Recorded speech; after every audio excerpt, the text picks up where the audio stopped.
Fans make sure to stop by the Milford Gridiron Club tent, located towards the main gate. The whole tent is cap off. And right next door to them is the Parents for Music table. They'll be taking orders for Krispy Kreme donuts. 1 dozen donuts is $15. Orders placed here this evening can be picked up on November 19th between 3 and 5 in front of the high school. They accept cash, Venmo, and have a link for credit card payments as well. All proceeds support music scholarships, and that's right next to the Gridiron Club tent. Make sure to stop by.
At this time, please welcome to the track the Scout Hawks Marching Band. The band is directed by Lady Pomeroy, Jill Bode, and Casey D'Amiazio, and led by drum major Gabby Fernandez.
Good evening, everybody, and welcome inside the athletic fields here at Milford High School, as Milford TV is happy to bring you coverage of Scarlet Hawks athletics presented by the Rail Trail Flatbread Company. Rail Trail Flatbread Company, a casual American dining experience specializing in an all-scratch-made kitchen featuring wood-fired flatbreads, an inviting atmosphere for the whole family to enjoy. And we are so pleased to be coming to you live from the Rentschler Biopharma broadcast booth. Rentschler Biopharma is a global contract development and manufacturing organization specializing in biopharmaceuticals and advanced therapies. They take pride in contributing to nearly 25% of FDA-approved biopharmaceuticals in 2023. Rentschler Biopharma, reliability you can trust. And also coverage of Scarlet Hawks athletics on Milford TV is proudly presented by Unibank. Big bank know-how, community bank attitude. Milford TV Executive Director Tim Coet, very happy to be back with you on this Friday night. Was feeling a little under the weather last week, could not make it out for the Sharon game, and Huge credit goes to our community event coordinator, Chase Pettinelli, who was able to come out and bring you the video coverage of Milford's win against the Sharon Eagles last week. But happy to be back at full strength with the Milford TV crew here tonight, as we have a big matchup on the Milford turf here this evening as the Scarlet Hawks take on the visiting King Philip Warriors. The big matchup that these teams circle on the schedule each and every season, two of the biggest rivals in the Hockomock League, certainly within the last 5-year span. Milford comes into the matchup tonight at 500 on the season. They are 3-3, and King Philip, no surprise, a perfect 6-0 on the season so far. Looking to defend their 2023 Super Bowl title this season. They were the D2 Super Bowl champions last year, wrapping up an unbeaten season. So a team with an incredible playoff pedigree is right now at the top of their game. And so Milford with a huge test here tonight. They had a get-right week last week with that big 46-0 win over the Sharon Eagles here last week. That game got ugly very early, as it was a one-sided affair from start to finish. Good to see the Milford offense explode with a big offensive night, scoring 46 points last week after they had scored just 21 points in their previous 3 games. So what Milford offense will we see here tonight? Of course, going up against a very, very difficult defense in King Philip. The KP defense through 6 games this season has allowed just 40 points, while their offense has been red hot. They have scored 216 points, which is the top spot in the Kelly Rex division. They trail only North Attleboro's offense overall in the Hockomock League. And so KP now a season and a half of perfect football. Gotta go back to the 2022 season, the last time King Philip lost a game. It was in the Super Bowl against Central Catholic. And so excited to once again bring you this premier matchup here this evening. The captain's out on the field right now, getting set for the coin toss.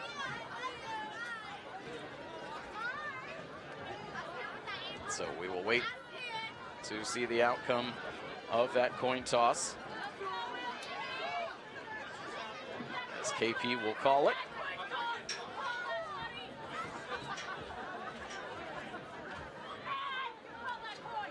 And so Milford winning the coin toss.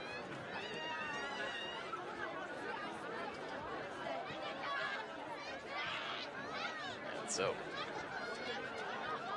here we go with the final results. So Milford winning the coin toss. They have elected to receive, so the Scarlet Hawks will have the football first when we get this game started in just a couple of moments from now. These teams pumped up. Again, always a heated rivalry between these teams. King Philip has certainly had the better end of the situation in the last several years. Can Milford create a new chapter this season? We will find out in just a couple of short minutes.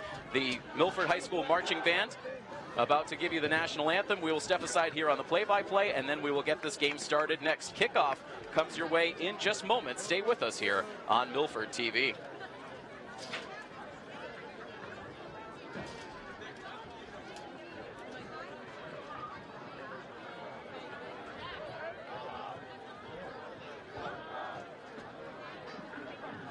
So, ladies and gentlemen, at this time we ask that you please rise for the playing of our national anthem, performed this evening by the Scarlet Hawks Marching Band.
Right back here inside our Rentschler Biopharma broadcast booth as we are about to get this game started. It is Milford taking on the King Philip Warriors.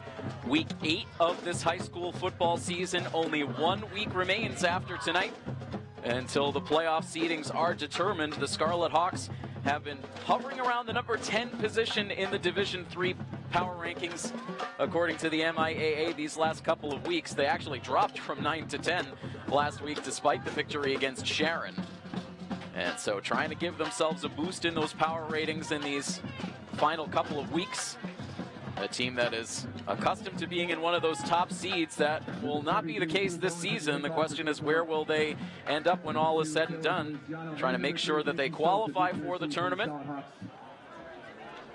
King Philip, meanwhile, finds themselves amongst the top teams in the Division II power rankings. I believe they come into this week in the number 3 position, despite being one of the only unbeaten teams at the top of those power rankings.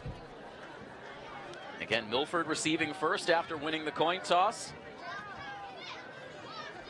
Important to get off to a good start against an opponent like this. The ball in the air, a short kick that Milford boxes around the 23-yard line. Now looking for a little bit of space up the far sideline. Not a whole lot there. Able to advance the football to right around the 30-yard line. And so that is where the Scarlet Hawks offense will begin their first possession. First and 10, Milford on their own 31-yard line. Nose of the football on the Milford 31-yard line.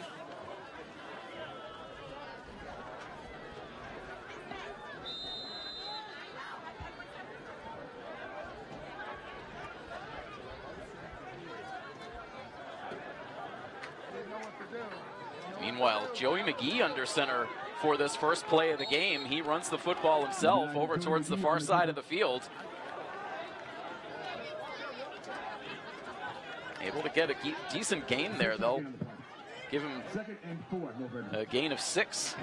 So, first play of the game, it is McGee under center. An interesting look for the Scarlet Hawks. And now it is Jack Buckley out of the shotgun on second down and 4. As Milford now will run it straight up the middle with Daniel Carvalho. He'll have enough, it looks like, for the first down, indeed. And so a couple of running plays to get this game started. Milford was able to have some success running the football last week against Sharon, but of course the running game has been a big question mark for Milford all season long, trying different formations, trying different personnel back there. This time it will be Buckley who will run the football himself. He's able to scamper across the 45-yard line. Keeping the clock moving here after a gain of... Second and 7, Milford on their own 46. I'll call it a gain of 3. Looks to be just shy of 4 yards on the ground there for Buckley, who will stay under center. Again, after Joey McGee gave Milford that wildcat look on first down to open the game. Buckley shifting the protection. Now Rivera in motion. Back to the near side as the pocket collapses and Buckley has to rush the throw. It lands incomplete. That brings up third down and 7, Milford. We've also seen at times the offensive line not be able to give Buckley a lot of time in the pocket, and especially with an aggressive defensive front that this Warriors team is able to put out there. It's really going to test this O-line to be able to hold strong if Milford is going to try to get anything going in the passing game. You're able to give Buckley decent protection a couple of weeks ago against Attleboro, but really good secondary play for the Bombardiers limited what Milford was able to do throwing the football. Meanwhile, that pass attempt over towards Jason Stokes on the far side is incomplete.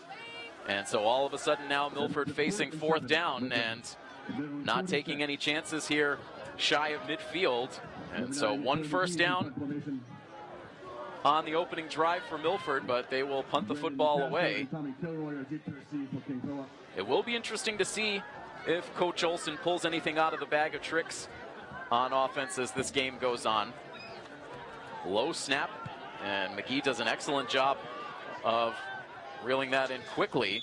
Fair catch made by number 2, Brandon Nicastro, right on the 20-yard line. And so after the punt for Milford, we'll see the first offensive possession of the night for these King Philip Warriors. They'll start from their own 20 with 9 minutes and 56 seconds still to go in the first quarter. It has been ground and pound that has been the bread and butter of this King Philip offense all season long.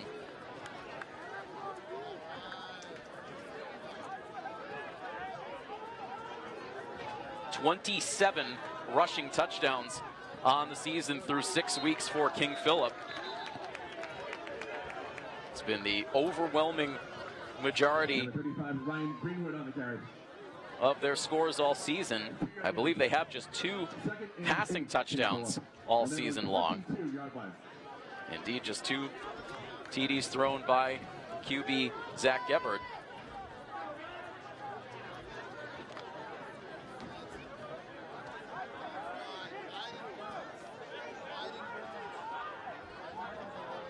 Second down and 8 for the Warriors as this ball is handed off. Milford able to sniff it out quickly. And Gebhardt over to the sideline to get the play call. Head coach for the King Philip Warriors, Brian Lee. Incredible success leading this Warriors program. Old friend of this Milford football program, Anthony Vizakis, is the offensive coordinator for the Warriors. Of course, Coach Vizakis, the head coach here in Milford prior to Dale Olson taking over.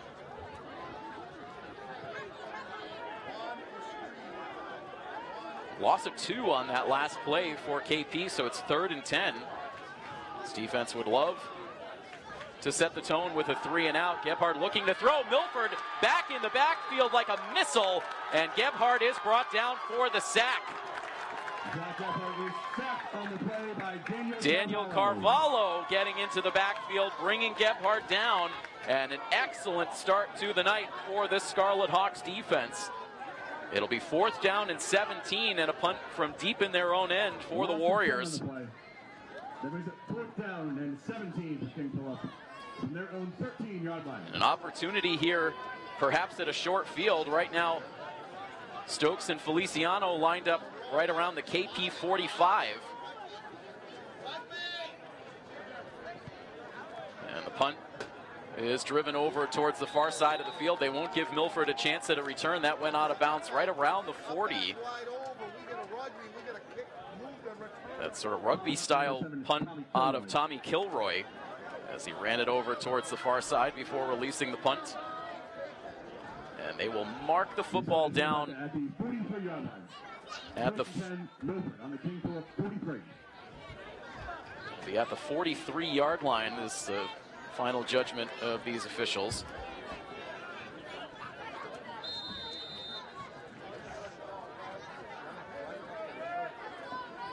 .7:39 on the clock.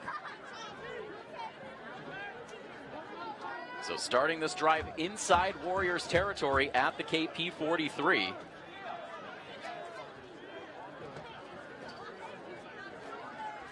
Buckley under center. He hands it off to Andrew Rivera, able to get into the second layer. He has enough for the first down as he comes to a stop a little bit shy of the KP 30. They'll put the football down on the 33. Where it will be 1st and 10 for Milford. Trying to get on the board first in this all-important matchup. KP has won the last 4 consecutive meetings between these two teams, including a win in the postseason a couple of years ago. Another handoff to Rivera, and this time not much room there. So as usual, Milford cycling through a lot of personnel in the backfield. We've seen Carvalho, we've seen Buckley run the football, we've seen Joey McGee run the football, and meanwhile Milford will call an early timeout in this game. That will stop the clock with 6 minutes and 44 seconds to go in this first quarter. So again, we welcome in all of our viewers tuned into this coverage tonight. Happy to have you joining us live on this Friday evening. We're live locally on our Milford TV educational channel, as well as our Verizon high definition channel, and streaming anywhere, anytime on our YouTube channel. Tim Coet here with you on the call. An outstanding Milford TV crew bringing you the coverage tonight. Chase Pettinelli, our director.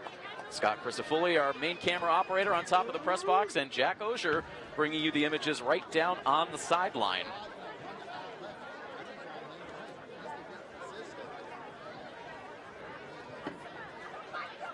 And so with 6:44 to play in the first quarter, it is 2nd and 10 for Milford. No gain on that run from Rivera on first down. Buckley continuing to tweak the formation. In the shotgun, Rivera to his left, Stokes in motion. And they hand it off to Jason Stokes as he's able to turn the corner. He has the first down and he is out of bounds. Out close to the 20. Milford having some success moving the football here.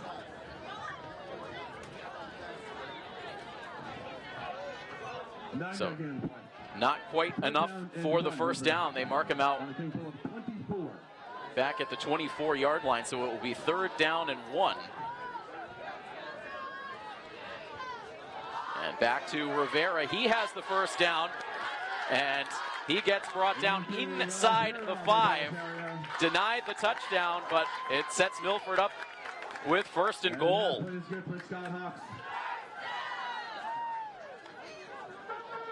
And Rivera, when he picks up a head of steam, he's a tough man to bring down.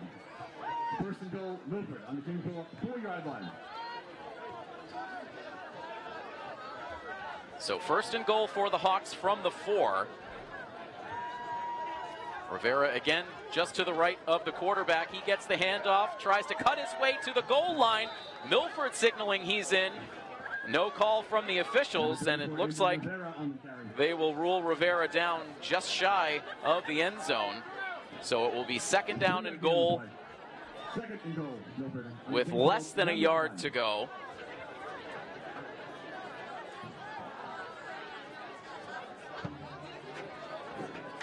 And you wonder if we might see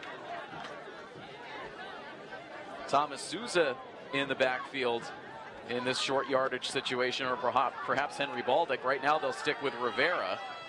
And they do give it back to number 34. He lowers his head, tries to dive his way inside. No call yet from the officials. And there it is, touchdown Scarlet Hawks.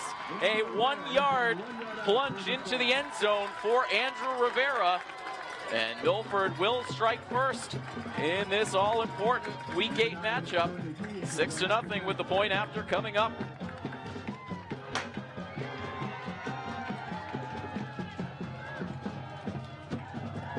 And the celebration on in the home stands as confetti rains down. Joey McGee ready for the point after. KP gets into the backfield quickly, but the kick is away, and the kick is good. So 5 minutes and 40 seconds to go in this first quarter. Milford will take a 7-0 lead.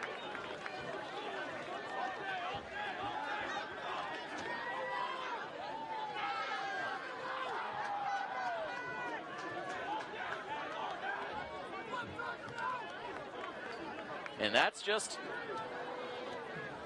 Milford turning good defense into good offense. A great series for the Milford defense on that first possession for KP. Holding tough against the running game, getting the big sack from Carvalho, resulting in a short field for the offense and able to drive down the field and score the opening points of the game. So Milford leads here against KP 7-0. As this kick will be short, hauled in around the 15-yard line and room up the middle, and finally Milford closes in to bring the return man Hayden Schmitz down to the turf shy of the 35. But a decent chunk on the return for Schmitz. His run was stopped at the 34-yard line. First and 10, King Philip on their own 34. So this drive will start officially from the KP 34 with 5:35 to play. Keegan Canto Astorio in the backfield to the left of the quarterback Gebhard. He will get the handoff, trying to bounce to the outside, and brought down around the 40. It's like right on that 40-yard line. Gain of 6. 2nd and 4, King Philip on their own 40. 2nd and 4 as the clock continues to wind in the first quarter.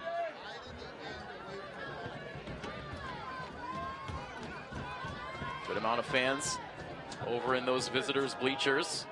King Philip, not a terribly far drive up 495 in Rentham.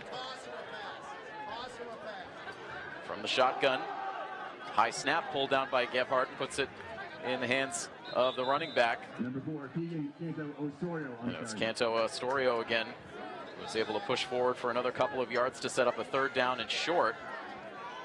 A 3-yard gain on the play. It'll be 3rd down and a yard. Football now marked at the Warriors' 44-yard line. 43.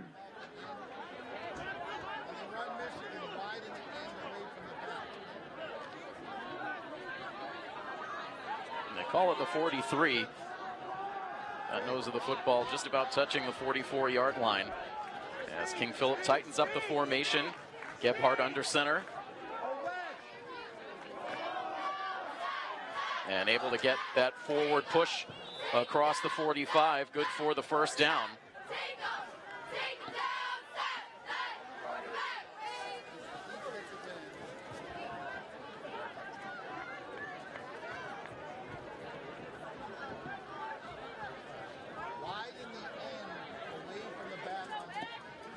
Run by King Philip, it goes for a 1st down. 1st and 10, Warriors on their own 46.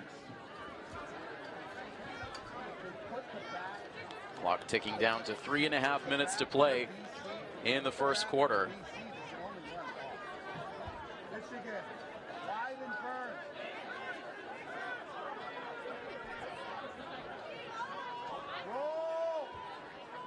Gebhard drops back, looks to throw. First passing attempt of the night for the Warriors. A lot of contact there in the secondary as the pass lands incomplete. No flag intended for Brody McDonald. Good coverage back there. Ish Kamara and Andrew Rivera in the vicinity for Milford. It was Rivera who was able to stay step for step with the receiver. So it'll be 2nd down and 10, 3:19 to go in the first.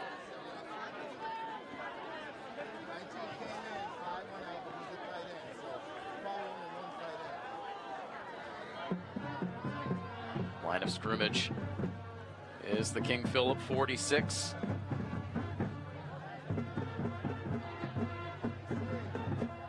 Getting a bit cooler down at field level, but overall another mild fall day. Not gotten into that really biting cold football weather as of yet. Little flick over towards the near side of the field into the hands of Schmitz, as he's forced out of bounds, but inside Milford territory. Number 56, Dylan Burns, and on the stop, the Scarlet. A gain of 9. 9-yard gain on the play. 3rd down. So another 3rd down and 1 play coming up here for the Warriors. Looks like Milford was able to bring Schmitz down in bounds as the clock continues to roll. Deliberate drive here for the Warriors. 3rd down and 1 from the Milford 45. Once again, Gebhard under center. This time he hands it off. And the running game able to do the rest. Pig piling forward to the Milford 40 for another Warriors 1st down. So Milford able to quickly dispatch King Philip on their opening drive on a 3-and-out, but the Warriors moving the chains here on their second possession.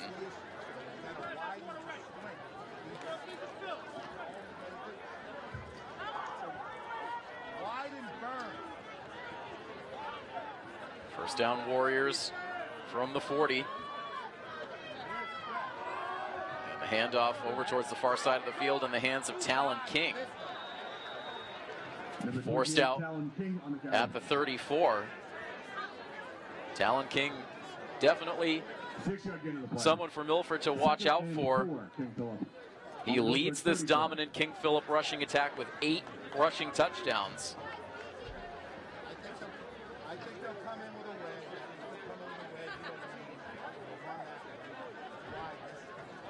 8 different rushers have scored touchdowns for this King Philip offense this season, but it is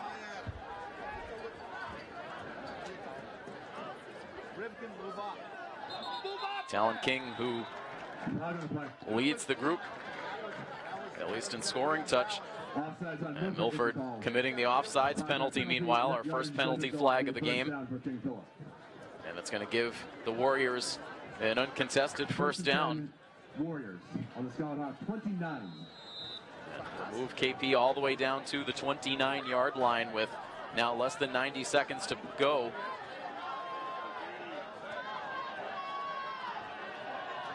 Meanwhile, a Milford player off on the sidelines getting treatment from the training staff. Will try to spy a uniform number as flags come flying in. Looked like a couple of flags came in on the rushing play for Drew LaPlante.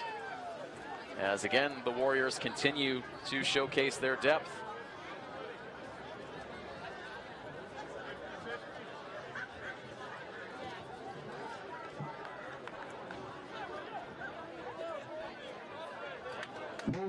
And that will come back, a holding call now against the Warriors. So each team committing penalties on this drive. So that will result in a 1st and 20 now for the Warriors, pushing them back to the 39.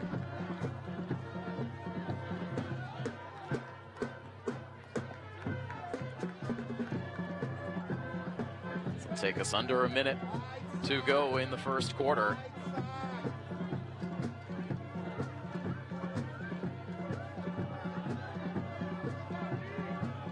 Gebhardt from the shotgun on 1st and 20. And puts it in the hands instead of number 21, Drew LaPlante, who was able to make a lot of defenders miss as he gets that penalty yardage back.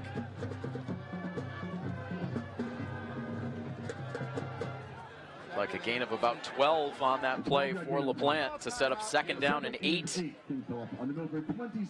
Time almost expired here in the first quarter, just 16 seconds to go. See if King Philip gets another play in. They should.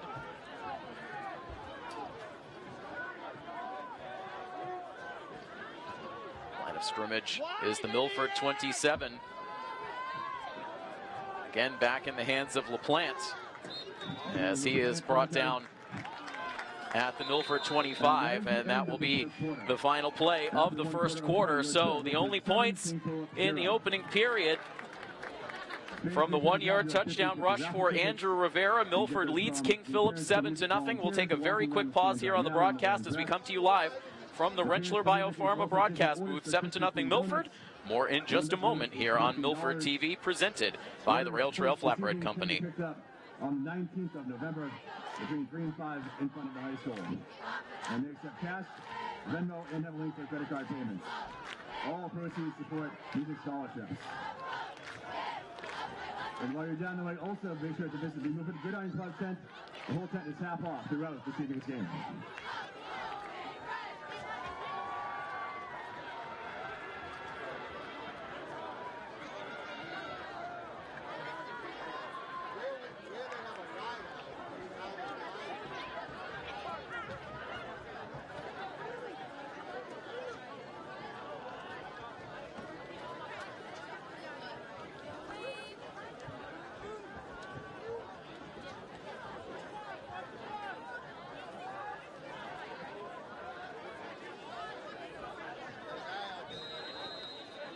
Back here from the Rentschler Biopharma broadcast booth as we begin second quarter action. Milford with a 7-0 lead on KP. 3rd down and 6 for the Warriors. Quick toss over to the far side of the field. It is hauled in and an easy trip into the end zone.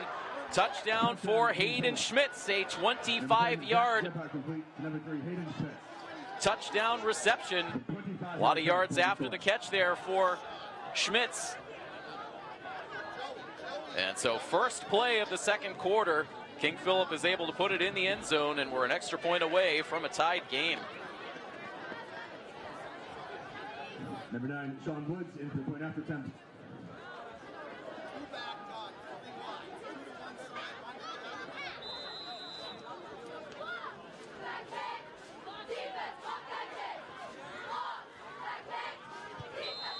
Line drive kick is drilled through the uprights. And so 11 minutes and 52 seconds on this second quarter clock. And we are tied now at 7. And so King Philip making the adjustments on that second drive, using their stable of running backs to do the bulk of the work before Gebhardt was able to complete his 3rd touchdown pass of the season.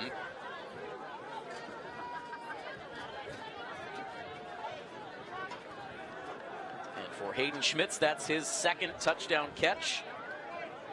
Also has a rushing touchdown on his resume so far this season, and so the Warriors draw this game back to even.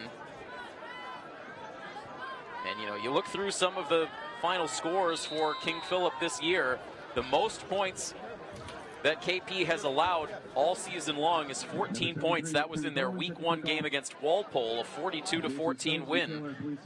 They allowed 13 points in Week 2 against Marblehead, and since then, it has been 7 points or fewer, and the last 2 games were shutout wins for King Philip. As we get another short kick here, handled by Henry Baldick, and he ends up running into a pile of KP special teamers at the 30. So we've seen the kicks going short for King Philip, fielded by Baldick that time. He's able to take it out with the nose of the football on the 32-yard line.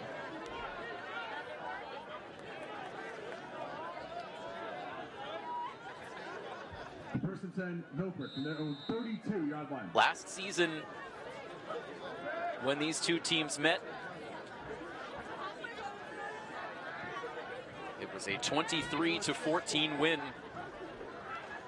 for the Warriors, as Milford again puts it in the hands of Andrew Rivera, who tries to get a boost from his teammates, but his forward progress stopped at about the 35. 3-yard gain to play.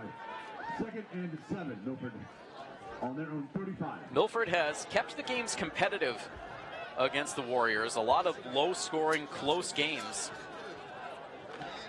We've even seen some situations where Milford has been tied or has led at times in the first half, but we've really seen King Philip in the second half is where they have had a lot of success against Milford. Tied here at 7 as Andrew Carvalho gets the handoff and nowhere for him to go. Maybe a yard of forward progress to set up 3rd down and 6.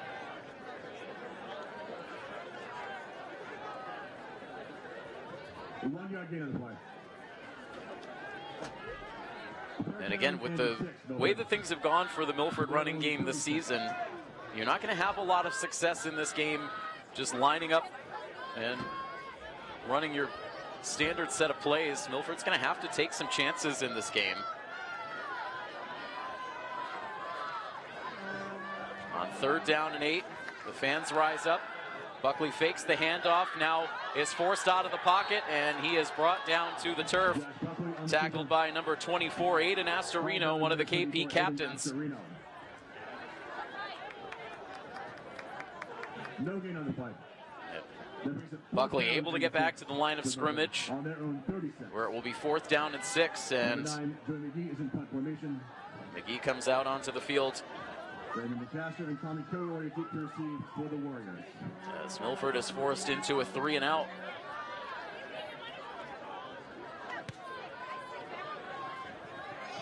Decent kick for McGee. No fair catch, and Brandon Nicastro taken down from behind.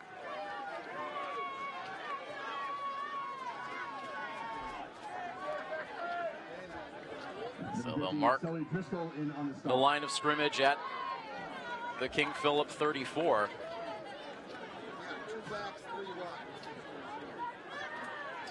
It's exactly where they started their last possession. King Philip on their own 34.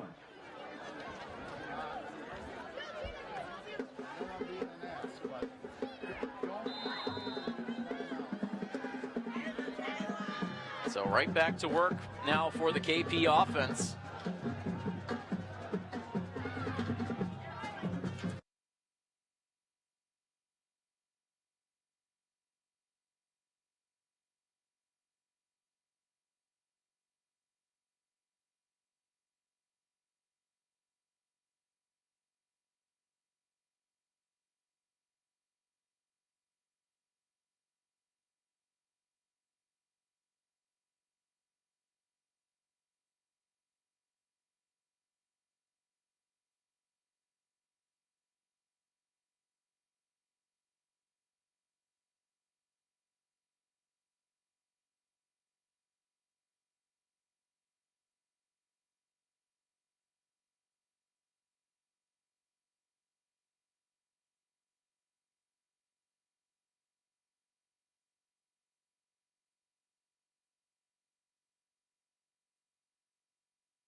point after the offense had really been limited over the last several weeks.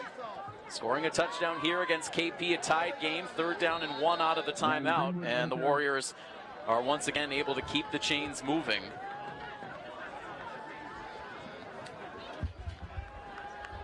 And again, just one short possession so far in the second quarter for Milford.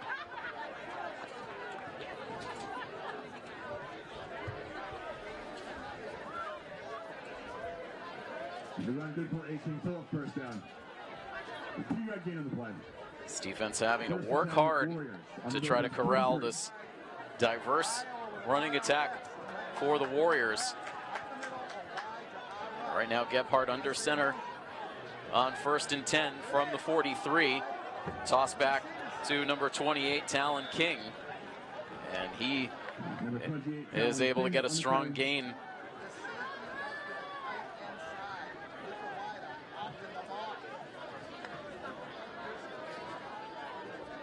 And again, with so many running backs that would be the featured back on just about any other team in the Hockomock League, it's such an embarrassment of riches for this Warriors team to be able to cycle these backs in and out, keep everyone fresh all game long, keep the defense guessing.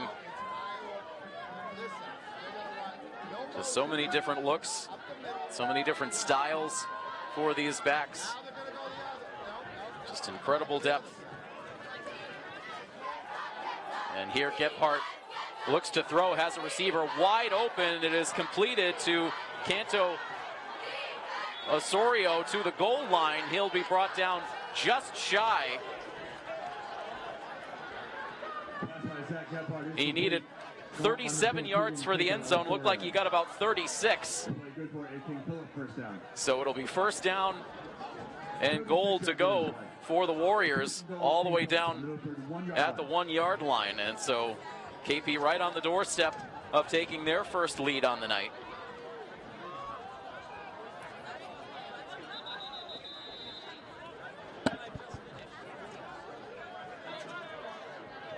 And so we apologize to the fans at home, briefly losing our top camera, so we lost our play-by-play for a couple of plays, but everything back up and running now.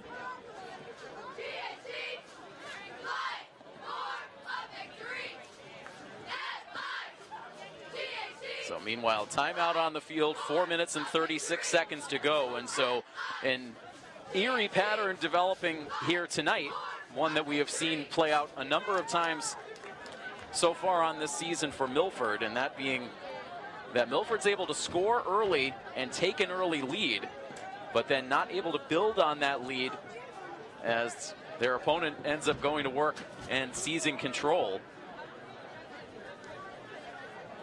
You think back to the game against Leominster, where Milford was able to build up a sizable lead in the second half, only for Leominster to come back for the 36-35 win. And then after the victory against Wellesley, Milford scored first in their game on the road against Natick, only to allow 28 unanswered points from there. 2 weeks ago against Attleboro, a similar story, scoring first and then ultimately falling in the game as the dive to the end zone. No signal yet from the officials. And there it is, a touchdown for the Warriors. It was Ethan LaPlante who was able to dive across the goal line. Drew LaPlante with a 1-yard rush.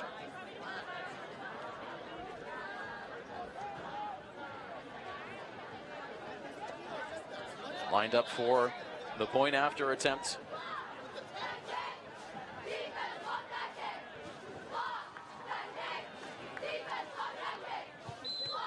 And that kick is blocked.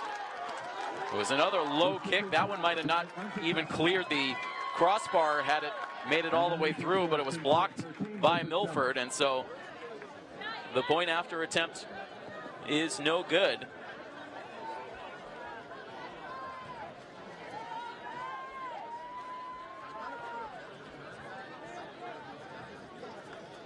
So it will stay 13-7 in favor of the King Philip Warriors. So now a 6-point lead for KP. And adjustments certainly need to be made by this Scarlet Hawks offense. And again, this is one of those games, a bruising game like this, with so much energy having to be expended on defense, that a lot of these players who are two-way players on this small Milford roster do not have much of a chance to catch their breath. Test of stamina for these players.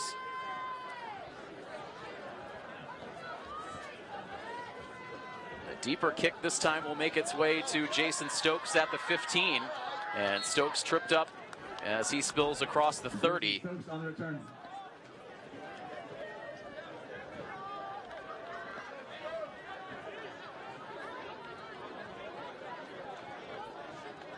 They'll mark the football down, it looks like at the 33.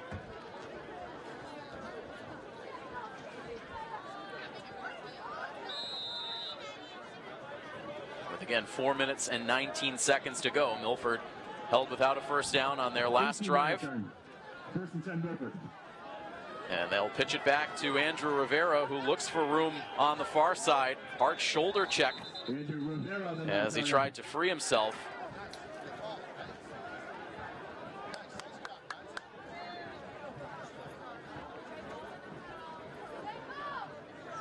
Four-yard gain in the play.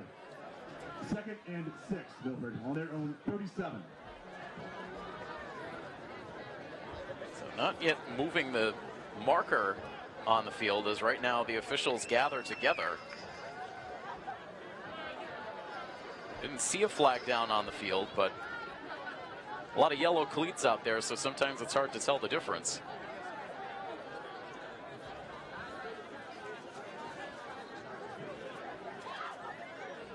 So right now the clock paused at 4:10.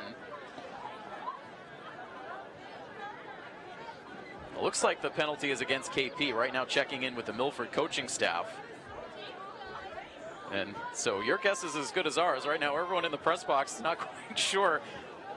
We didn't see the flag, not sure of the call, waiting to get some kind of signal down at field level. Right now the conversation taking place with Coach Dale Olson.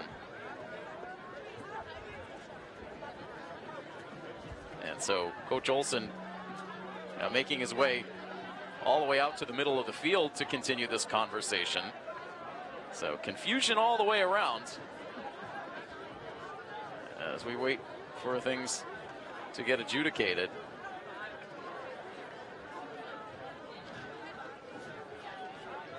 Additional coaches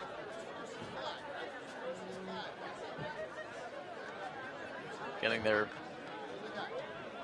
2 cents in with the officiating crew. So now we move the marker, and so after all of that, it doesn't appear that any penalty was assessed, as Buckley was in some trouble, able to get a check down pass away to Rivera, who was hit as he threw.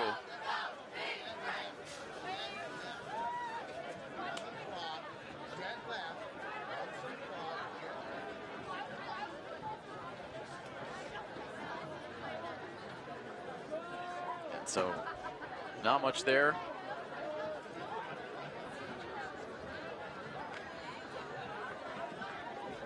No gain on the play. 2nd and 5, Milford. So there was some type of penalty assessed there to KP to make it 1st and 5. It is now 2nd down and 5. And again, Milford with very little room to operate, a gain of about a yard.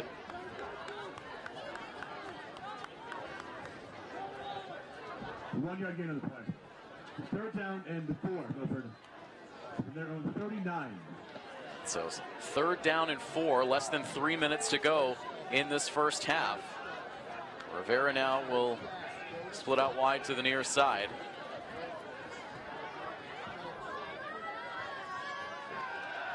And Buckley looking to throw. He'll toss this ball up for Rivera, and it is intercepted.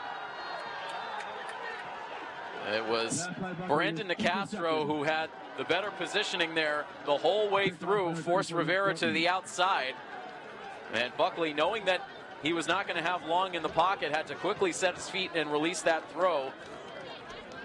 And could not put it anywhere where Rivera really had a chance at it. An easy pick for Nicastro.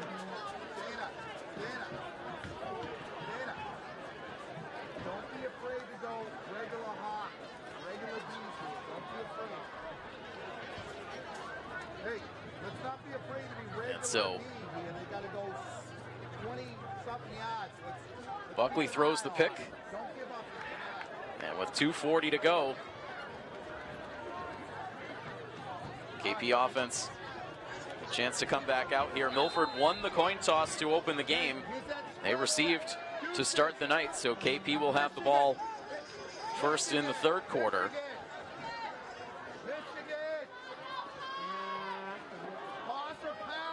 13 unanswered points for the Warriors since Milford opened the game with a score, and that ball batted away as KP was looking for the home run play right after the pick, but Anthony Maeda was able to knock that ball away in the secondary.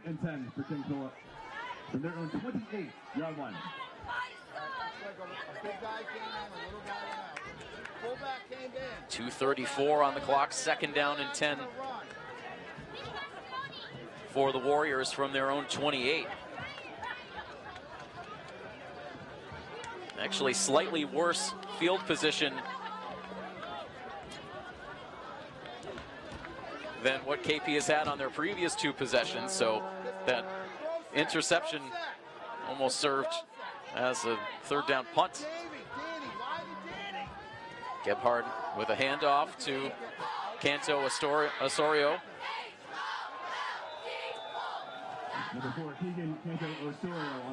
Canto Osorio able to get the Warriors first down.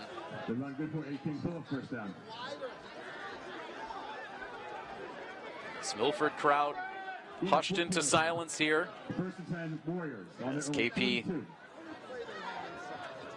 seized the momentum. 2:25 left in this first half.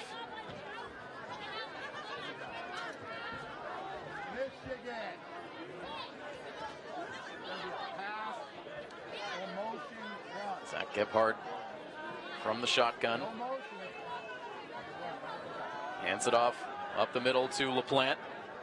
Flag comes in from behind as LaPlante is forced out around the 45, but King Philip called for the hold. 10 yards from the spot of the foul. Replay, first down.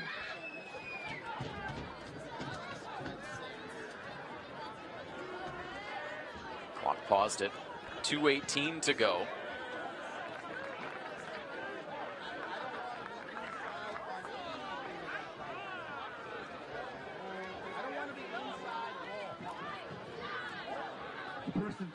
It'll be first and 20 now after the penalty yardage is assessed.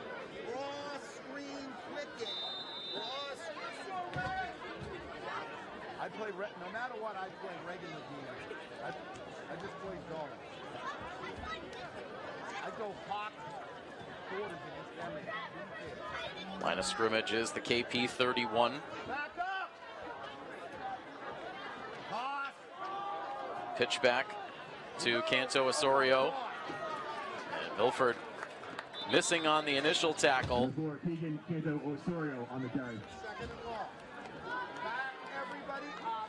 Draw screen quicking. Draw screen quicking. 2-yard gain on the play. Just a gain of 2 that time for Keegan Canto Osorio. Junior on this roster.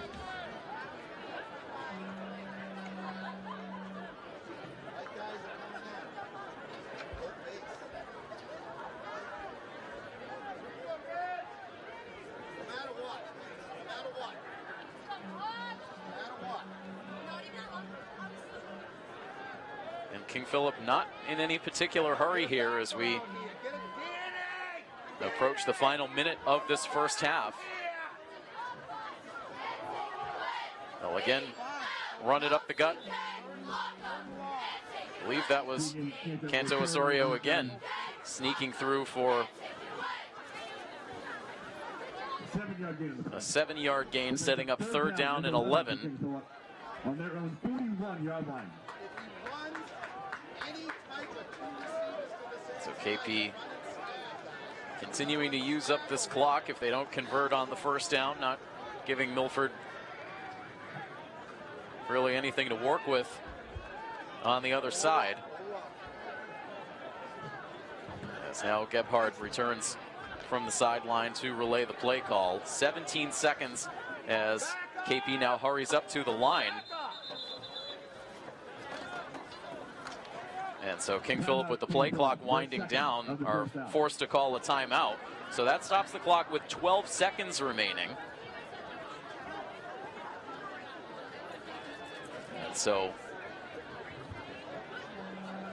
just about time for maybe one play left.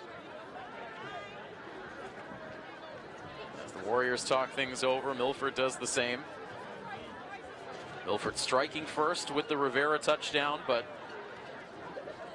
a couple of scores on the KP side.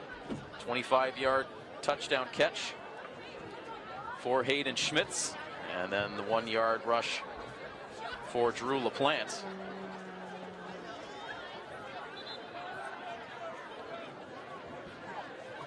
To give KP a 13-7 advantage. Warriors retake the field here at 3rd down and 11. 3rd down and 11 for King Philip on their own 41. LaPlante under center. KP will continue to run the football, tripped up as LaPlante was the rusher once again, brought to a stop at the KP 49-yard line, and that will prove to be the final play of the half. So KP able to go into halftime with a 13-7 lead. So another low-scoring, close game between these two teams. But the big question, can Milford jumpstart this offense? After scoring the touchdown, could not get much going from there. I don't think they had a single 1st down in the 2nd quarter. So work to do for this offense as they talk things over at halftime. If you're joining us on the live coverage, hang tight with us. About 11.5 minutes on the clock for this intermission. And then we will be back for 3rd quarter action. Again, a 13-7 lead for King Philip over Milford as we come to you live from the Rentschler Biopharma broadcast booth. Rentschler Biopharma, together with their partners, they transform innovative ideas into life-saving biopharmaceuticals. We're also brought to you in part by Unibank, big bank know-how, community bank attitude, and of course, all Scarlet Hawks Athletics on Milford TV is proudly presented by the Rail Trail Flatbread Company. Back with more in just a few minutes here on Milford TV.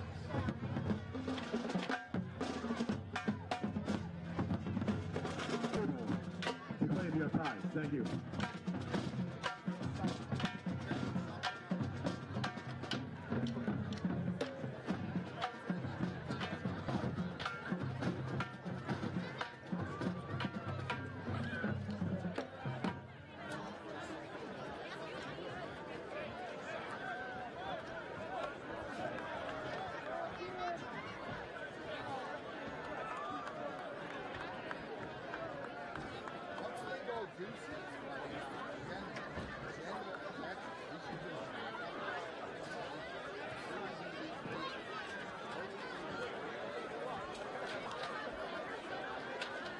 Fans at this time, please take out your 50-50 slip-knot raffle tickets. We do have the winning number. And that winning number is 231864. Again, that's 231864. That's your coverage of Scarlet Hawks Athletics on Milford TV is presented by the Rail Trail Flatbread Company. A lot of great specials going on at Rail Trail this week, including a cheeseburger, flatbread, fish and chips, bourbon wings, and more. Head over to their Main Street location in Milford or check them out in Hudson as well. Coverage of Scarlet Hawks Athletics on Milford TV also brought to you in part by Rentschler Biopharma, proud sponsor of our broadcast booth. At their Milford site, they offer full-service solutions along the entire biopharmaceutical value chain for large-scale clinical and commercial CGMP manufacturing. Coverage also brought to you in part by Unibank, big bank know-how, community bank attitude. Second half kick away, flag coming in at the end of that kick return, which came to a halt at the 25-yard line. Tim Coet here with you on the call as we begin second half coverage of this Week 8 football matchup between Milford and King Philip. A 13-7 lead for the Warriors.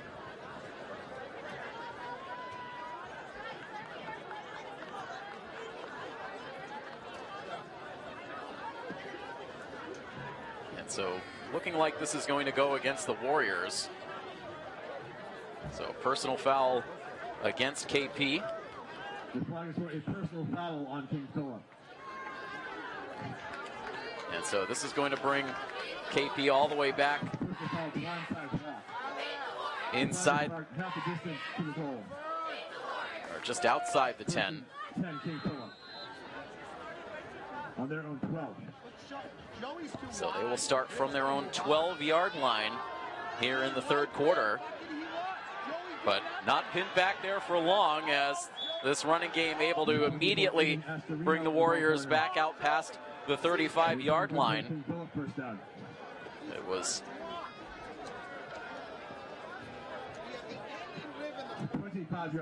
a 25-yard gain on the ground for number 24, Aiden Astorino.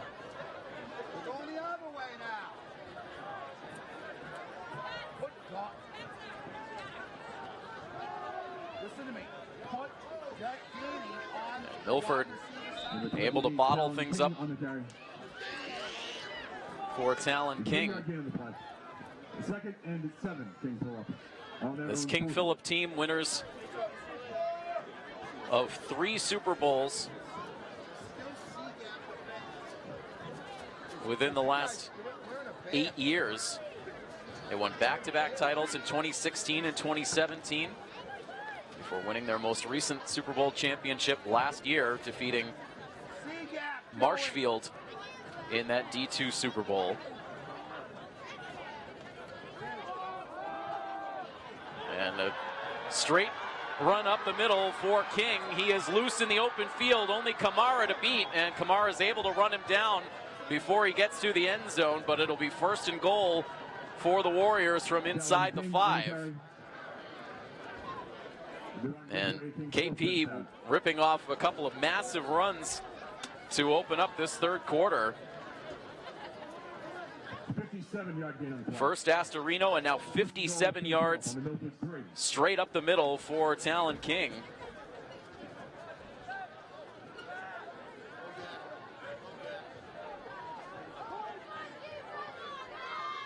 Just a minute and a half into this third quarter, KP ready to strike again. King looking to finish it off after the big gain, and he does. A 3-yard rushing touchdown for the Warriors.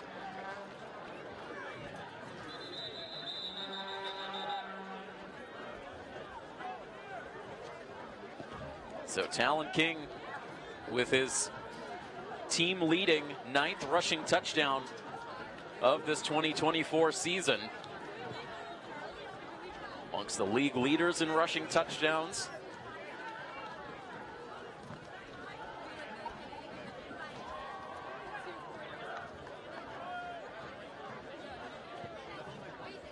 Number 9, Sean Woods into the point after attempt. And so right now, KP huddling it up. They missed their last point after attempt, so we'll see if they elect to kick here or go for 2.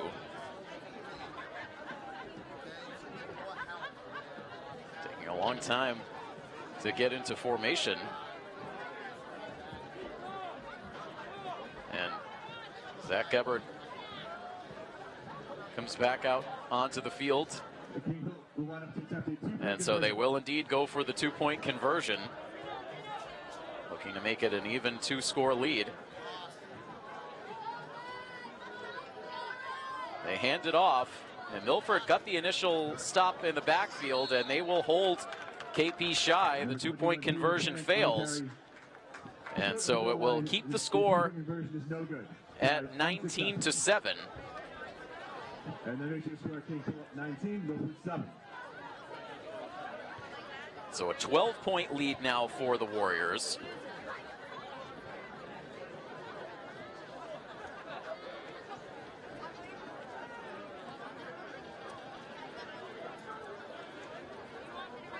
And so less than 2 minutes on that opening drive for King Philip. Only about 4 plays needed to be able to get that ball into the end zone. And that was after the penalty on the kick return that pushed them back almost to their own 10-yard line. So they had 89 yards to travel there, and they were able to gobble it up with ease.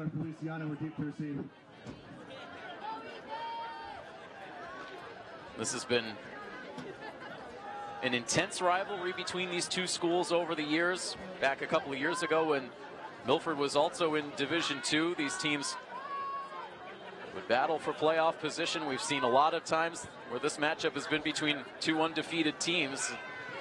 Doesn't quite have that same feel to it this year with the struggles that Milford has had as they are able to bring this ball back out past the 35-yard line. Decent return for Stokes.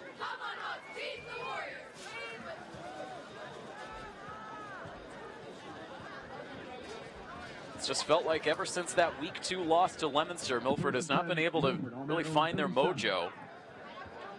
Again, a good win last week, but unfortunately Sharon has just had all kinds of difficulty competing in the Kelly Rex division this year. A lot of their games have had that same complexion, and so not really a lot to learn about yourself in a lopsided matchup like that. But now against a top-notch opponent here tonight in King Philip, this offense continuing to struggle as Jack Buckley again has to scramble out of the pocket, sends that ball over to his own sideline out of play.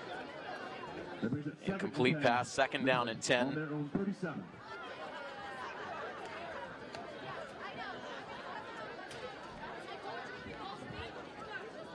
So again, what will we see from this coaching staff? Will we see any kind of wrinkles, any kind of trick plays, anything to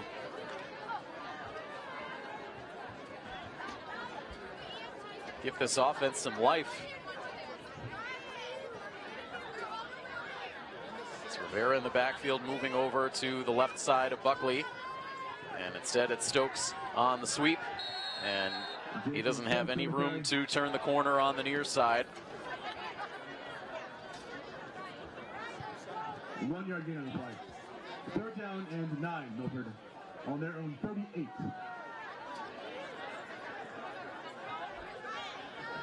.9:44 on the clock as Milford faces a 3rd down and 9.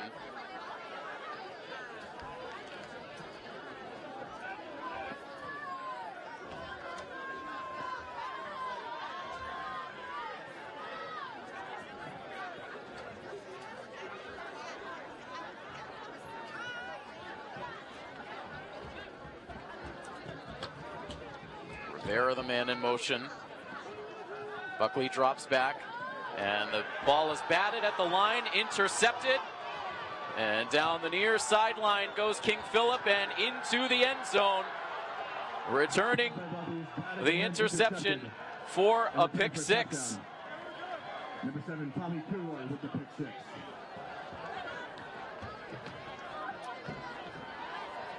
Bringing it back about 40 yards for the score. That was Tommy Kilroy with the pick 6.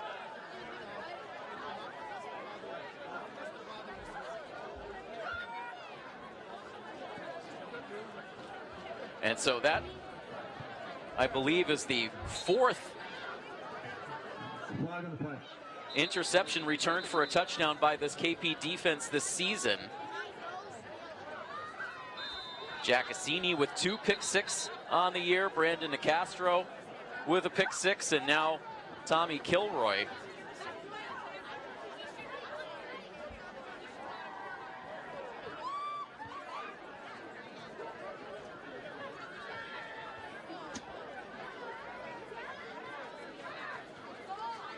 And so right now assessing a penalty out on the field. And again, conversation taking place with the Milford coaching staff. Not sure if the penalty occurred prior to the score.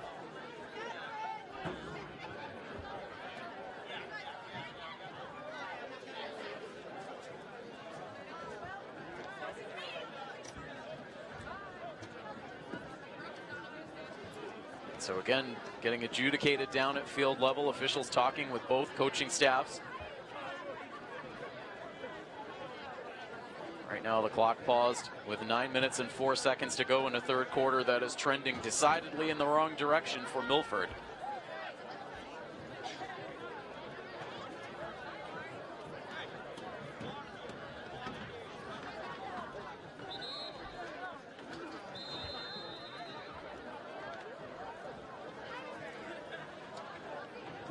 And so it was a taunting penalty called against King Philip. The penalty will be enforced on the kickoff. So the touchdown stands, and King Philip again lining up for the 2-point try. Gebhardt looking to throw, and an easy catch and a walk into the end zone for Luke Gunning. So the 2-point try is good. So that ups the score to 27-7. And an even 20-point lead now for King Philip. 27 unanswered points for this defending Super Bowl champion King Philip squad. And again, for a defense that has not allowed more than 2 touchdowns in any game this season.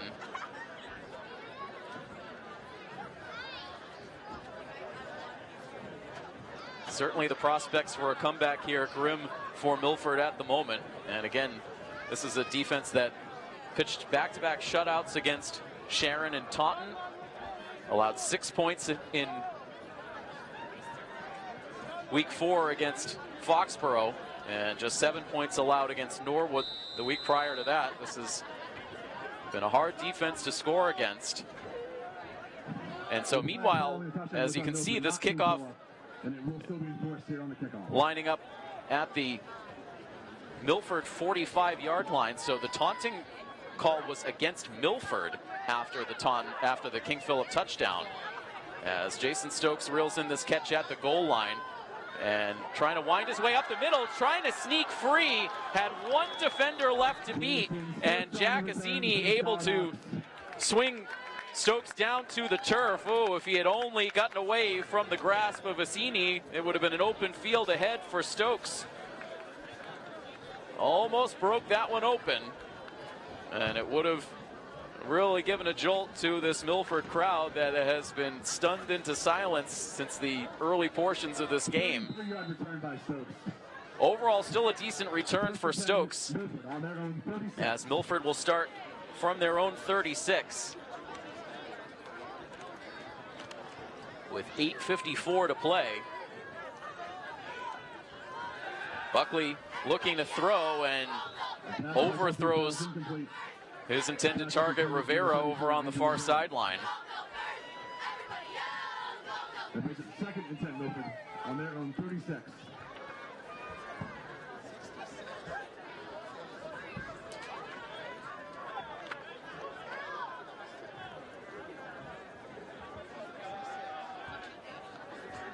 Second and 10 now,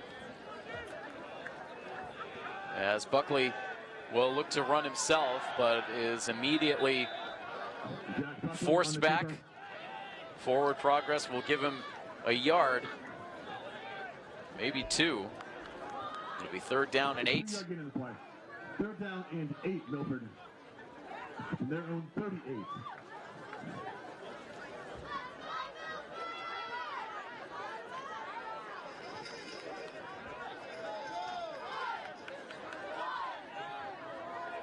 Milford's last possession ending in the Kilroy pick 6.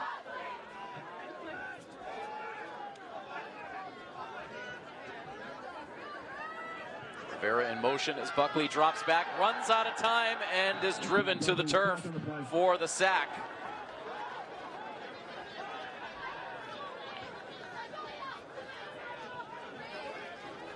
Will Babluski, the senior captain, with the sack. And back out comes the punting unit, and 4th down and 18, Milford, their own 28. A lot of downturned faces heading back to the Milford sideline as this offense continues to be frustrated, continues to be held in check by this King Philip defense. That punt will take a hop out of bounds right at the KP 40.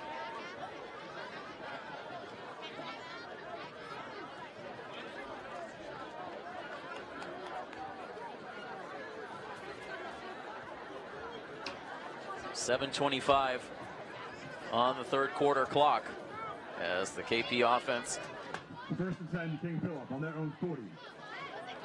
will go back to work.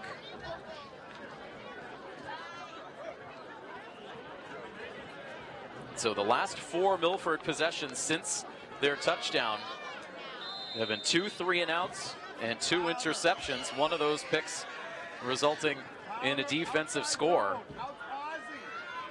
Not the kind of results Milford was hoping for, as Drew LaPlante twists and turns his way back to the middle for a good gain. Looks like about 7 yards on the ground for LaPlante. 8-yard gain on the play. 2nd and 2, King Philip on their own 48. Take us under the 7-minute mark here in the third quarter. A 20-point lead for King Philip.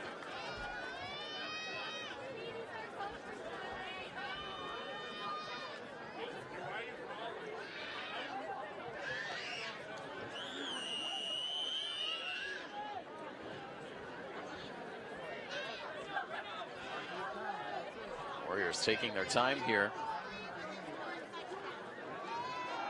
as Gebhardt will look to throw. Tosses it deep down the far sideline and just overthrown. Lands incomplete, targeting Hayden Schmitz, who had the touchdown grab in the first half.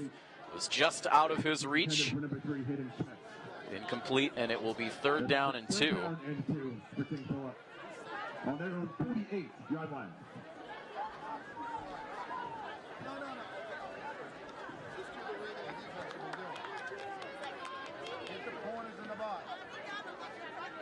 Coming over here to Birds. To Birds. Move up. Move up. There it is. Pitch back to Talon King, and he is able to fall his way forward. Enough for the first down, just inside Milford territory at the 49. Gain of 3 on the play.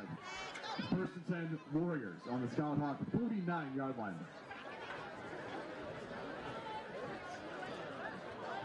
And just, again, the contrast in these two teams, we just see a lot of different formations, a lot of different looks that King Philip can give you on offense to keep you honest, and Milford just has not had enough clubs in the bag to really get opposing defenses' wheels turning.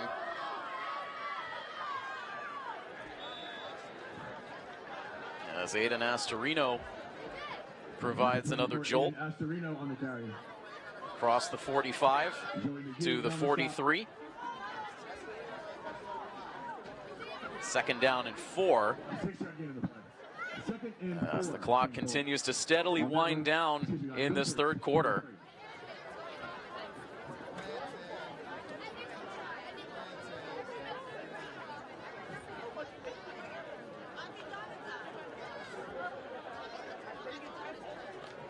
Again, you can see this defense trying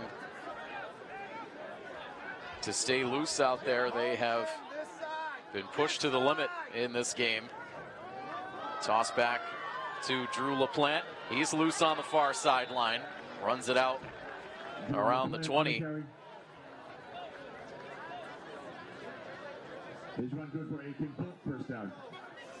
There's not a lot of pushback right now from this Milford defense, and Coach Olson has to call the timeout. Their first timeout here in the second half. And so again, when you look at the situation in the power rankings, we talked about it a little bit off the top of the broadcast. Milford comes in the number 10 position for Division III. Of course, the top 16 teams make it in, so it doesn't feel as though a playoff spot is in jeopardy for Milford, although their final opponent before the playoff seedings are determined is Franklin next week. Franklin has also had a resurgent season this year, playing very well. And so, not easy games here tonight or next week. Just looking at the power rankings, that things would really need to go poorly for Milford, you would think, to find themselves completely outside of that top 16, but certainly a very different feel heading into the final weeks of the playoffs than what we've been accustomed to under the Olsons since they've come to town. It's been really a question of, will Milford be the 1 seed, the 2 seed, or at worst the 3 seed? But this year, a much different story. And back out of the timeout. The Hawks able to force, I believe it was LaPlante, the carrier there, down for a shorter gain. The 2-yard gain of the play. The 2nd and 8, King Phillip on the Milford 29. Fans trying to provide some energy down on the field for this team. 2nd and 8 for King Phillip from the Milford 29.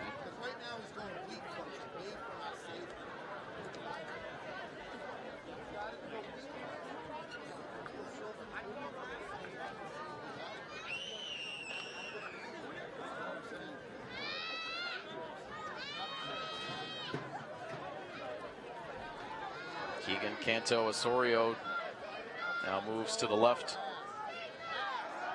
of Gebhard, who will toss it up to the far side. Might have been hit as he threw, and that ball wobbled over towards the near sideline, incomplete.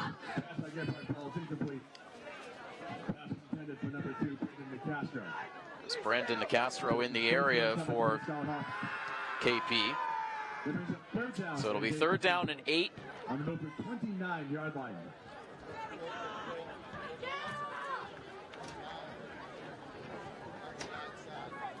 Or certainly the potential for this to be 4-down territory for King Phillip inside the 30.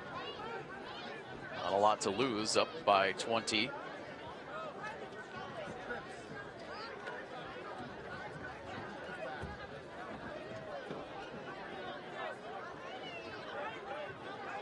Gebhard in the shotgun with Canto Osorio to his left once again. He'll roll out to his right. Has a receiver wide open. It is caught by Tommy Kilroy, and he has enough for the 1st down. Down to about the 17-yard line. Able to extend the play, rolling out of the pocket, and ended up with Kilroy wide open on the near sideline. Great shots from our Blackstone Valley Tech intern Jack Osier down on the sideline.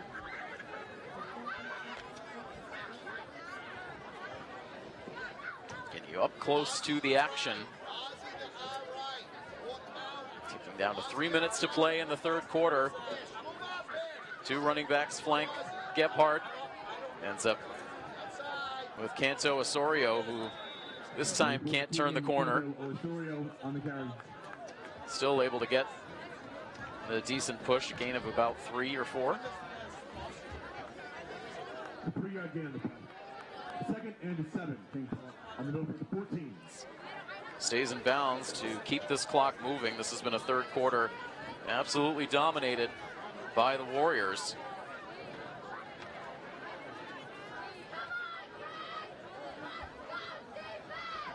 An offensive score and a defensive score to extend the lead, and continuing to move with ease As Gebhardt puts it back in the hands of Canto Osorio up the middle. He is eventually brought down close to the 10-yard line, make it the 9, where it will be 3rd down and 1.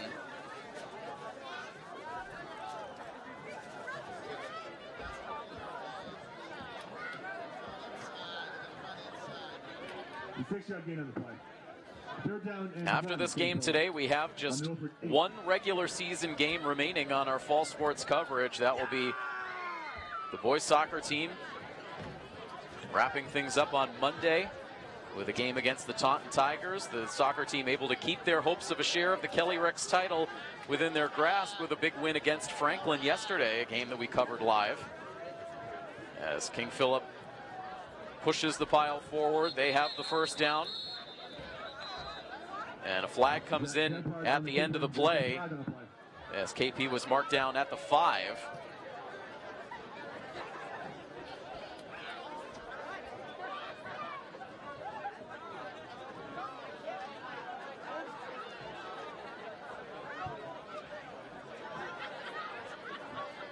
So it'll be a holding call against King Philip. So this will push them back. But again, for anyone who missed the coverage live yesterday, an exciting win for the boys soccer team against the Franklin Panthers. You can watch that action anytime on our YouTube channel. You can find all of our sports divided into individual playlists. So head over to our boys soccer playlist where you can find boys soccer coverage versus Franklin. And again, we'll have the boys on Monday against Taunton. That'll be a 6 o'clock start, assuming that will be a senior night.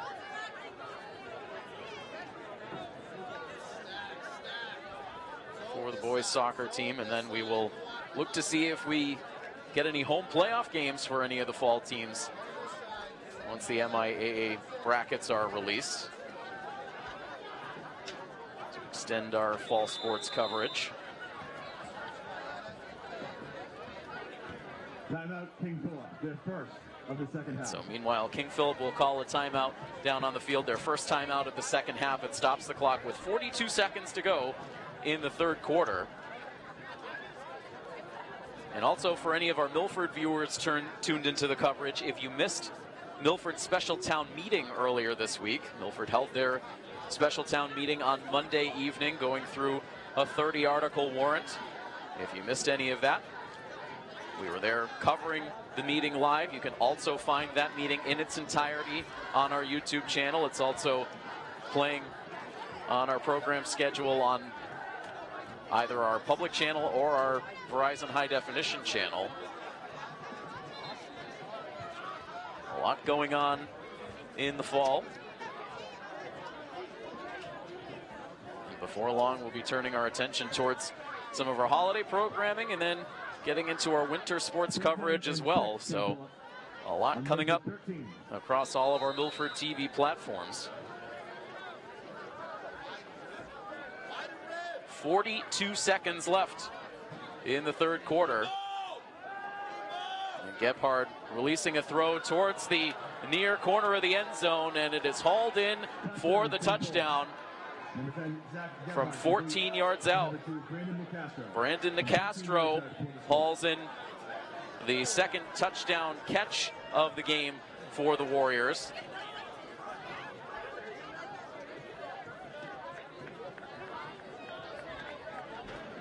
Number 9, Sean Woods, into the point after attempt.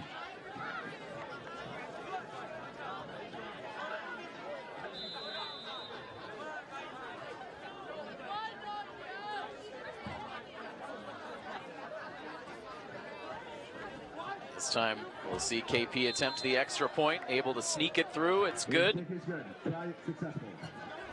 So with 33 seconds to go in the 3rd quarter, this game continues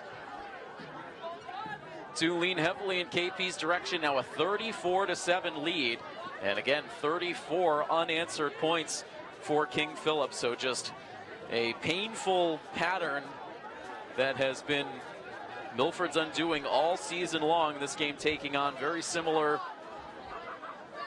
form to that Week 4 loss at Natick, and to a lesser degree the game against Attleboro here at home a couple of weeks ago, where, again, Milford scored first and then just could not tack on and allowed their opponents to take control through the rest of the game.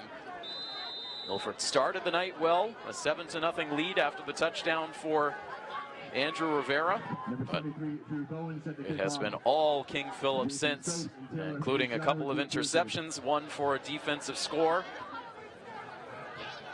And for a team that had been just about exclusive on the ground for their touchdown output on the season, has now thrown for 2 touchdown catches in this game here tonight. So getting it done in all phases of their offense. Right now, this KP squad looking like they are poised for another deep postseason run. Really, the only teams that have given KP difficulty in this last run of success in the regular season, it's been North Attleboro. The Rocketeers have actually been able to defeat this King Philip squad a couple of times in recent seasons, in 2021 and in 2022. And then the only other team, of course, one of the top teams in the state, Central Catholic, who has been able to defeat King Philip in the Super Bowl in a couple of recent seasons. Number 8, Daniel Carvalho on the carry. I beg your pardon, Catholic Memorial, not Central Catholic. 2nd and 9. Milford on their own 33.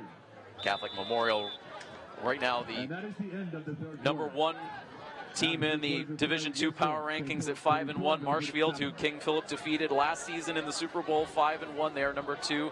And then King Philip is number 3 in those Division II power rankings. Time expiring in the 3rd quarter. A quarter that was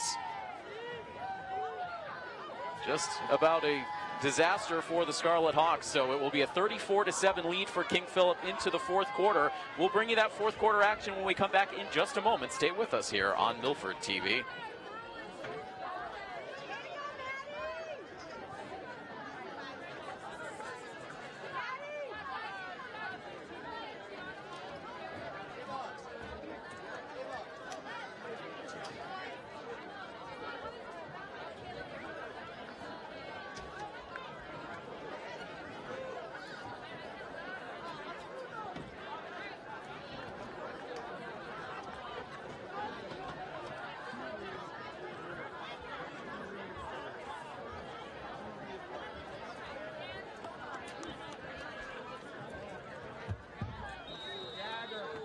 And 9, Milford on their own 33 to begin the 4th quarter of play.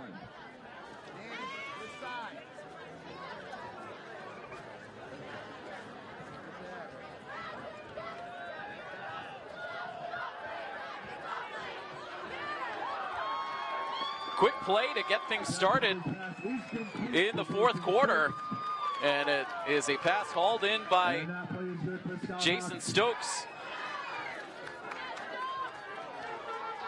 Milford wasting no time getting this 4th quarter started with a deep ball from Buckley to Stokes, and he is able to haul it in deep inside Warriors territory. So finally, Buckley able to stand in the pocket, get a good throw upfield, and of course Stokes, who has such great hands, able to make the catch. And this time Buckley with no time to throw, as he had 2 defenders barreling down, had to just chuck that ball away, incomplete. So we bring you back into 4th quarter action here live from our Rentschler Biopharma broadcast booth. Scarlet Hawks athletics coverage here on Milford TV, presented by the Rail Trail Flatbread Company. Tim Coat here with you on the call, alongside an outstanding Milford TV crew bringing you the action. Milford has not been able to get on the scoreboard since the 1st quarter, but a nice start to this drive. Buckley once again looking to throw, has Rivera open on the far sideline. He's able to haul in a 1st down grab right around the KP 10. And that play is good for Scarlet Hawks.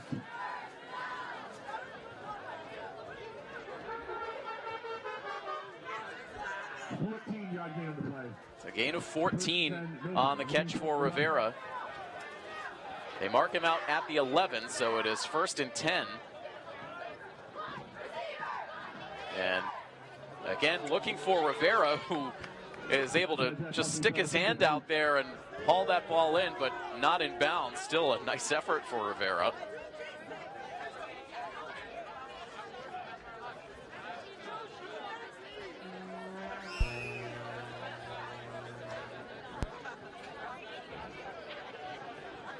.55 on the clock here in the 4th quarter.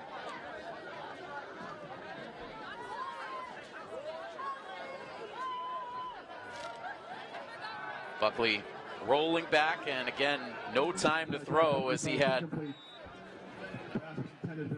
looks like number 35, Ryan Greenwood, right in his face. And that will now bring up 3rd down and 10.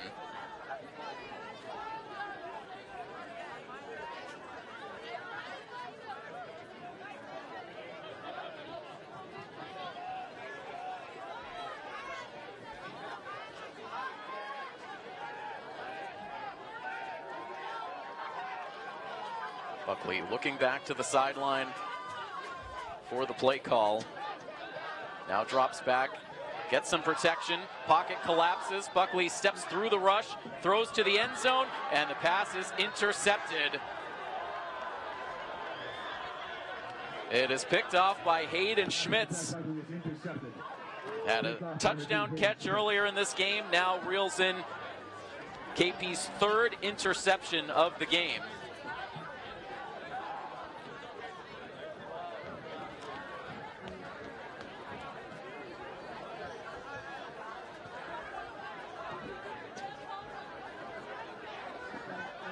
And so despite the big play offensively for Jason Stokes, Milford set up with 1st and 10 from the 11-yard line. This drive ends in the 3rd turnover.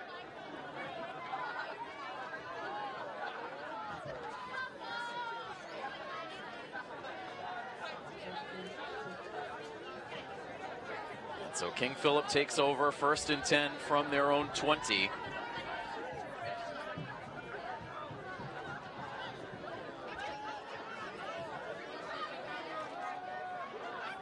Handoff up the middle for Keegan Canto Osorio.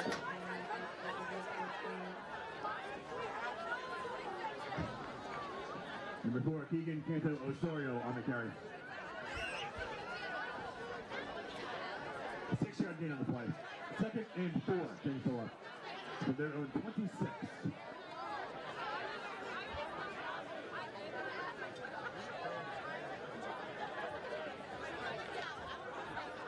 Just tough to see the body language down there on the sideline for this Milford team, feeling like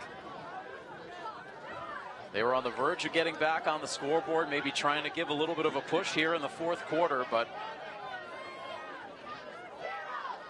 broken down play that ended in a interception in the end zone. As Osorio pushes forward, Canto Osorio for another Warriors 1st down. 8-yard gain on the play. 1st and 10, Warriors on their own 34.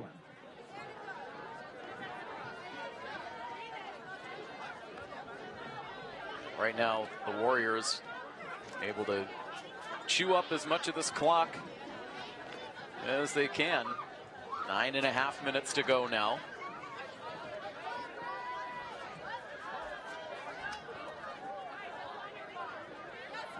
The I formation. Another run for Canto Osorio, who breaks into the open field. Now the defense trying to chase him down. It's again Ish Kamara who is able to make the tackle, as KP is able to advance the football all the way down to the 20-yard line on the Milford side of the field. 1st and 10, King Philip on the Milford 20.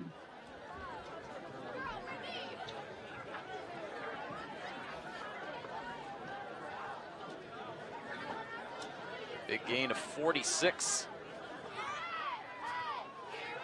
to get KP down to the Milford 20.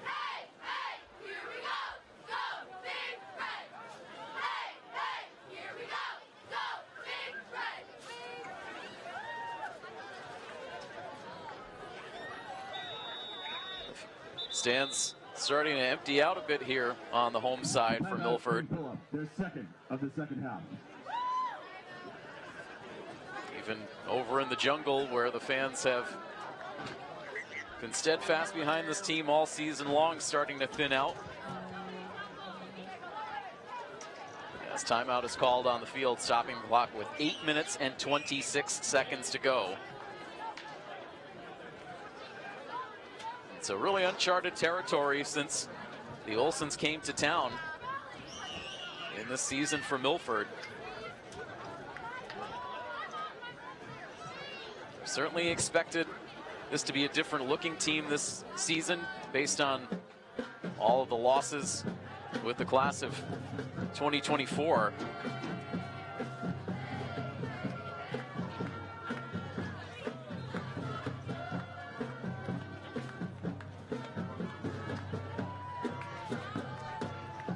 In the early weeks of the season, things looked promising, including all the way up into the fourth quarter against Leominster, but that was just really the early turning point in the season that you can point to, where this team has just not been able to figure things out since then. Now back out of the timeout and a rumble into the end zone for another King Philip touchdown from 20 yards out. It was Kyle Danson.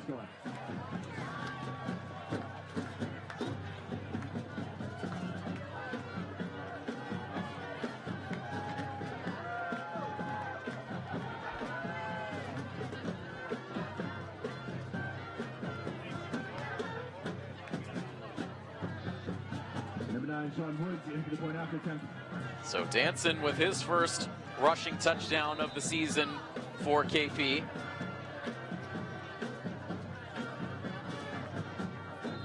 And the extra point is good. And so the Warriors up over 40 points now on the night, a 41-7 lead. And so when you look back at the recent games that these teams have played last season at King Philip, a relatively low scoring game, King Philip winning 23-14, even lower score the last time they played here in Milford, which was in October of 2022, just a 19-7 final score, King Philip with the win. In 2021, these teams actually played 3 times. That was the year, of course, of that unusual Fall 2 season that occurred in the spring of 21. Milford won that Fall 2 game 12-0. And then in the official Fall 2021 season later that year, KP winning the regular season matchup 17-14, and then these teams met again in the MIAA Final 4 round. King Philip able to win that one by a final of 31-16. Competitive games throughout the years, but this one has turned into a laugher. This ball hauled in by Feliciano, and he will eventually be brought down shy of the 30-yard line.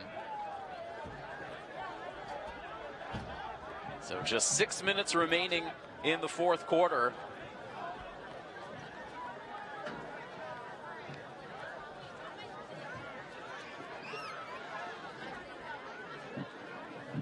First and 10, Milford on their own 31.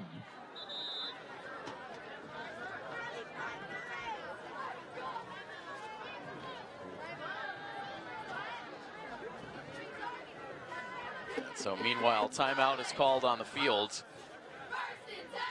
as right now the ball is spotted right around the 31-yard line to get this drive started for Milford.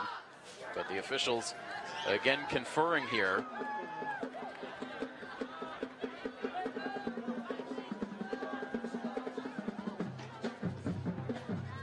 And so right now the clock does continue to run in this situation with the big lead for King Philip. So This conversation continues to eat up time off the clock. And so Milford now will come back out on the field, and it'll be less than 5 minutes to go.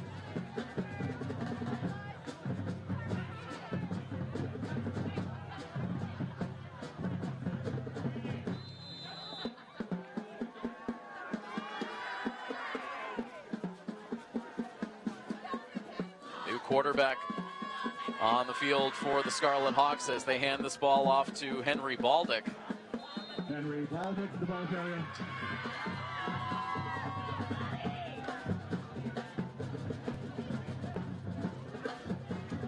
One yard gain on the play.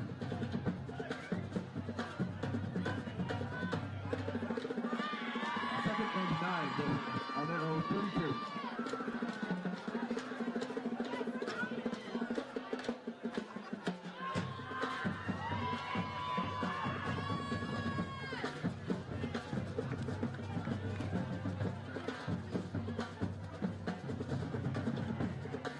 A lot of shifting around on the formation, as Milford right now has deployed a lot of their bench personnel. Baldick gets the handoff again as he crosses the 40-yard line. And that plays good for the Scarlet Hawks.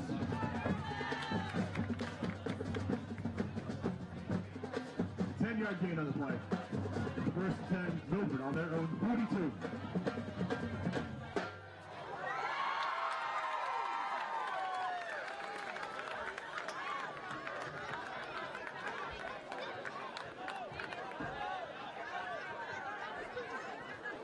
Two backs in the backfield as this ball is handed off once again, and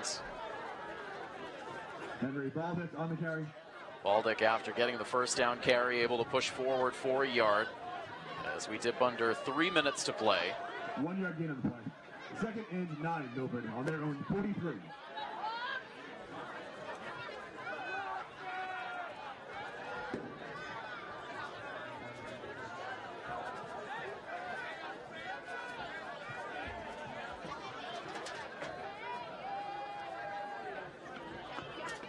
It is Vincent Lacerbo who right now is serving as the quarterback for the Scarlet Hawks.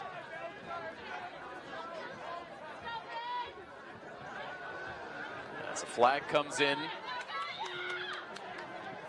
as Lacerbo slides across the 45-yard line. Number 26, Vincent Lacerbo on the keeper. But it looks like There's a flag on the play.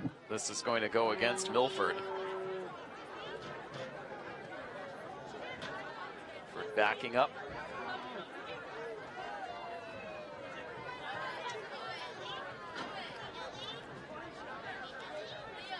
Vincent Lacerbo, the freshman, was not on the roster to start the season, but some tweaks made as the year has gone on for Coach Olson. 2nd and 14 after the penalty yardage, and very little room for Baldick. Henry Baldick on the carry. And so less than 90 seconds remain, and so Milford will start to turn their attention towards the Franklin Panthers. And they're on 38. As they will fall back under the 500 mark. Milford has not been able to secure back-to-back victories all season long.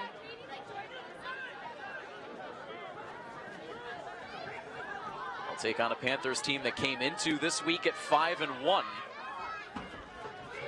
So again, the competition does not get any easier as Baldick is able to get across the 45-yard line. 43 seconds to go, and I think that Milford will go for it here on what will likely be their last play of the night.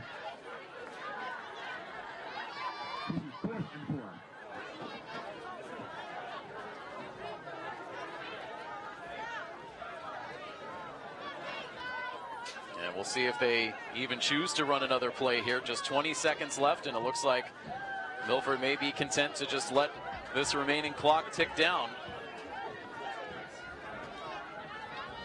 So a disappointing performance here tonight for the Scarlet Hawks will come to an end with King Philip defeating Milford once again, this time by a final score of 41-7. And again, a night that started off so well for Milford with the early touchdown for Rivera quickly turned into a nightmare as they once again cannot find the answer against their bitter Kelly Rex Division rivals. So with the loss, Milford drops back under 500 at 3-4. King Philip's unbeaten streak continues. They are now 7-0 on the season and looking like they will be roaring their way back into the MIAA tournament once again. We'll see if Milford can turn their fortunes around next week as they will be on the road facing the Franklin Panthers.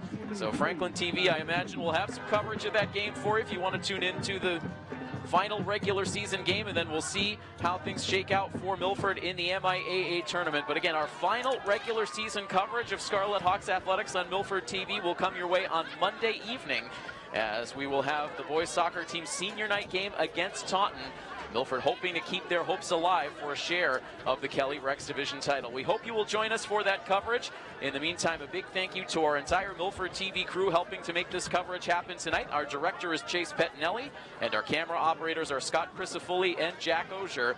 And I am Tim Coette. That final score, one final time, King Philip defeats Milford 41-7. A big thank you to all of our sponsors making our Scarlet Hawks Athletics coverage happen. Our presenting sponsor is the Rail Trail Flatbread Company, Rentschler Biopharma, our broadcast booth sponsor, and Unibank, our sponsor as well. I am Tim Coette. Thank you so much for joining us. Good night, everybody.